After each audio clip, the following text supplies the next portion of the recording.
রংপুরের মধ্যে হেন গ্রাম নাই আমি যাই নাই। এই যে পীরগঞ্জে গেলাম, এই যে পীরগঞ্জ অন্তত 5 বার এসেছি আমি। গ্রামে গ্রামে মানুষের সব ঘর নাই, বাড়ি নেই, কিচ্ছু নাই। সেই রংপুর, সেই বাংলাদেশ এখন তোমাদের হাতে। কোথায় নিয়ে যাবে? এই রংপুরকে তোমরা যেখানে নিতে চাও নিয়ে দিতে পারো, এই শক্তি তোমাদের কাছে। এটি হলো বিষয়। এটা কোনো গবেষণার বিষয় না, এটা নিজের মধ্যে শক্তি আছে বিষয়, আর কিচ্ছু না।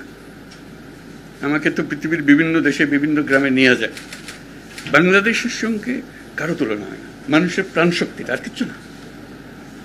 তার কাছে টাকা নাই, পয়সা নেই, কিন্তু সাংঘাতিক রকমের আগ্রহ আছে। এটি হলো বিষয়। এবং যে আগ্রহের কারণে বাংলাদেশ যখন সৃষ্টি হয়, তখন শুরু হলো দুর্ভিক্ষ দিয়ে, এবং রংপুর হলো দুর্ভিক্ষের ঘাঁটি। প্রতি বছর দুর্ভিক্ষ এখানে হতো। এই দুর্ভিক্ষ কপাল থেকে আমাদের যাত্রা শুরু। আজকে সেখান থেকে কোথায় চলে এসেছি, আরো কোথায় যেতে পারতাম। এবং শুধু এই তোমাদের মতো ছেলে মেয়েদেরকে যদি আমরা বলতাম যে যাও বাবা, এখন যাও, করো কাজ, শুধু এইটুকু দরকার, আর কিচ্ছু দরকার নেই। তোমাদের হাতে যদি ছেড়ে দিতে পারতাম, এটা নিয়ে কোথায় নিয়ে যেতে চাও তোমরা না। আমাদের সময় টেলিফোন ছিল হ্যালো হ্যালো, বহুক্ষণ সময় লাগতো একটা কানেকশন পেতে। একটা থানা, তখন থানা ছিল, উপজেলা ছিল না, 20-25টা টেলিফোন ছিল, ঘুরে ঘুরে আমার 10 নম্বর দেন, 10 নম্বরে একজন লাগাই দিত। হ্যালো হ্যালো হ্যালো 10 নম্বর ফোন।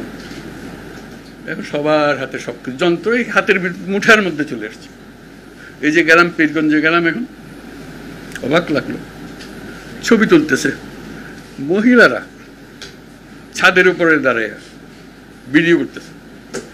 চিন্তা করতে পারে, ঘরের থেকে বেরোতে না মহিলারা। কাজে এই যে পরিবর্তন, এই যে যন্ত্রটা তোমার হাতে চলে এসছে, এখন বিশ্ব জয় করার সময়, এখানে আটকানোর সময় না। দুর্ভাগ্য আমার আটকে ফেলেছে। আজকে এত কথা তোমরা যে এত আন্দোলন করলা, তোমাদেরকে সালাম দেওয়ার জন্য আসলাম, মুক্ত করলাম আমাদের। আজকে যে গেলাম আবু সঈদের বাড়িতে, সে শুধু এখানে প্রাণ দিয়েছে তা না। আমি ওদেরকে বলতেছিলাম, আমি বললাম যে আমরা মহাকাব্য পড়ি না, মহাকাব্যের নায়ক থাকে, কি সাংঘাতিক ঘটনা ঘটে, আমরা মনে করি যে এদের নায়ক নায়িকারা কি সাংঘাতিক রকমের ক্যারেক্টার। আবু সাঈদ হলো মহাকাব্যের ক্যারেক্টার। ভবিষ্যতে এটা নিয়ে বহু কবিতা, বহু সাহিত্য, বহু কিছু রচনা হবে। কিন্তু সেটা যে দেখে গেল, চমকে দিয়েছে সবাইকে। এই একমাত্র ওই যেটা তাকে গুলিটা খাইয়া যে ছবিটা দেখলো, আর মানুষকে থামানো যায় না, আর থামানোর উপায় নেই। সবাই তখন মনে হচ্ছে আমি তো আবু সাঈদ, আমি তো আবু সাঈদ, মারও কত বলতে পারবো। সে যখন নিচে আমিও নেব। সারা দুনিয়া চমকে গেছে। তোমরা যেটা করেছো এটা শুধু বাংলাদেশের ঘটনা না, এখন সবাই দেখতেছে এটা কি বিষয়। কেন একটা সরকার, এই ছাত্ররা কিভাবে উঠে হতে পারে, তোমরা করছো না। এবং যেটা করছো, এই যে আমি বারবার বলছি যে এটা আমাদের দ্বিতীয় বিজয় উৎসব। এই বিজয় উৎসবটা যেন আমরা আমাদের হাত থেকে ফসকে না যায়, এবং এটা তোমরাই পারবা, আমরা কেউ পারবো না। আমরা এখানে চালাতে আমাদের ক্ষমতা নেই। তা আমরা কথা বলবো, বক্তৃতা করবো, সব করবো, কিন্তু এটা করার ক্ষমতা নেই। আমি ব্যাখ্যা দেবো খালি, কাজ না করে। তোমরা কাজটা করে এই কাজের জন্য। এই যে আজকে রংপুরের যদি আসলাম, রংপুরের বহু কাহিনী, এই যে বেগম রোকেয়ার বিশ্ববিদ্যালয়ে যে আসলাম, তার কাহিনী আমরা ছোটবেলার থেকে পড়ে আসতেছি, বেগম রোকেয়ার কাহিনী। তো কাজে এটা ছোটখাটো বিষয় না,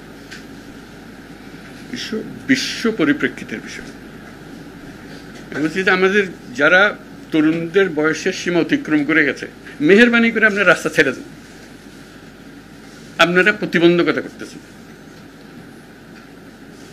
এদের এই যে শক্তি, প্রাণ শক্তি যেটা আছে, ওরাই সব নিয়ে যাবে বেরি করে। এই মাঝখানে এইসব খেচার মাছের ঘিরা মাঝখানে ওদেরকে আটকে রাখতেছে। আমরা ভীষণ আটকে গেছি, সেই আটকানি থেকে আমরা এখন বেরিয়ে আসতে চাচ্ছি। সেই জন্য তোমাদেরকে অভিনন্দন। সবাই আমরা সবার জন্য একটা তালি দিই, যেটা করেছে